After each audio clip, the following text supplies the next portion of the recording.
வணக்கம் நண்பர்களே, ஒரு வழியாக நமக்குமே லேப்டாப் கொடுத்துட்டாங்க. இந்த வீடியோவில் கவர்மெண்ட் ஃப்ரீ லேப்டாப் அன்பாக்சிங் தான் பார்க்க போகிறோம். இன்றைக்கி தான் எங்கள் காலேஜில் எங்களுக்குமே லேப்டாப் கொடுத்தாங்க. அதுக்கான ப்ராசஸ் தான் போயிட்டு இருந்தது. ஏதோ ஃபார்ம்லாம் ஃபில் பண்ண சொன்னாங்க. லேப்டாப்க்கு 1 இயர் வாரண்ட்டி ப்ளஸ் ரீப்ளேஸ்மெண்ட்டுமே இருக்காம்ப்பா. அதுக்காக தான் இந்த ப்ராசஸ்ஸாக. நாங்களும் லேப்டாப் வாங்கிட்டு ரூமுக்கு வந்துட்டோம். பரவாயில்ல, பேக்கிங்லாம் நல்லாவே பண்ணியிருந்தாங்க. ஏசர், டெல், ஹெச்பி பிராண்ட்னு 3 பிராண்ட் அலாக்கேட் பண்ணியிருந்தாங்க.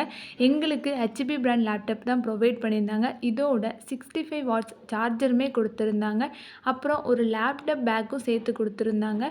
ஓப்பன் பண்ணது ஒரே ஷாக். என்னடா ரிவ்யூலலாம் சில்வர் கலர் லேப்டாப் காமிச்சிருக்காங்களே, நமக்கு மட்டும் பிளாக்காக இருக்குதுன்னு பார்த்தோம். ஏசர் பிராண்டு தான் சில்வர் கலராம்பா. நம்மளுக்கு ஹெச்பி தானே, அதனால் பிளாக் கலர் தான். லேப்டாப்போட ஃப்ரண்ட்டில் தமிழ்நாடு லோகோவோட சிஎம் சாரோட இமேஜுமே இருந்தது. லேப்டாப்புமே ஓப்பன் பண்ணியாச்சு. தமிழ்நாடு லோகோ, சிஎம் சார் பிக்சரோட தான் வால்பேப்பருமே செட் பண்ணியிருந்தாங்க. விண்டோஸ், லினக்ஸ்னு 2 ஓஎஸ்மே இன்ஸ்டால் பண்ணியிருந்தாங்க. லேப்டாப் ஓப்பன் பண்ணதுமே யூசர் நேம் பாஸ்வேர்டுமே கேட்டுச்சு. என்ன பாஸ்வேர்டாக இருக்குன்னு ஃப்ரெண்டுகிட்ட கேட்டேன். யூசர் நேம் பாஸ்வேர்டு ரெண்டுமே பாஸ்ன்னு சொன்னாங்க. அப்புறம் லேப்டாப்பும் ஓப்பன் ஆகிட்டு, இந்த உலகம் நம் கையில்ன்ற ஸ்கீம் மூலமாக காலேஜ் ஸ்டூடெண்ட்ஸ்க்கு ஃப்ரீயாக லேப்டாப் ப்ரொவைட் பண்ண தமிழ்நாடு கவர்மெண்ட்டுக்கு நன்றிகள். இது மாதிரியான ஃப்ரீ கவர்மெண்ட் லேப்டாப் பற்றின வீடியோ வேணும்னா நம்ம சேனலை சப்ஸ்கிரைப் பண்ணிக்கோங்க. நாளைக்கு ஒரு புது வீடியோவோட பார்க்கலாம். பாய் நண்பர்கள்.